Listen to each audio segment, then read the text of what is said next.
eno kapljico kalijevega dikromata na vato. Takole. No, sedaj pa pihni, da vidimo, če si res pijan.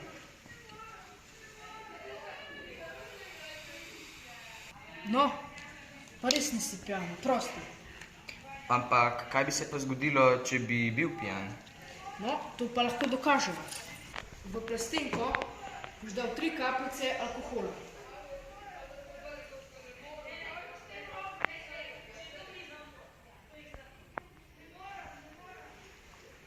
Tako, sedaj pa pretresi plastenko, da se ta alkohol uvari. Dobro, sedaj dovolj namestila.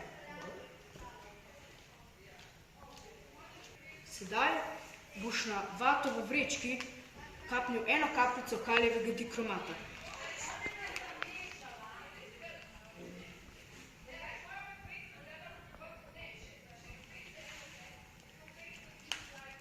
Tako, sedaj pa glej.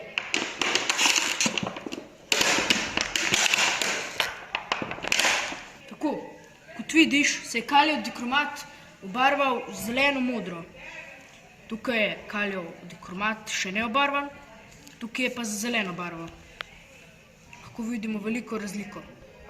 Kot vidiš, je kalijev dikromat oranžne barve, ker se kromovi 6+ ioni reducirajo do kromovih 3+ ionov, ki so zelene barve.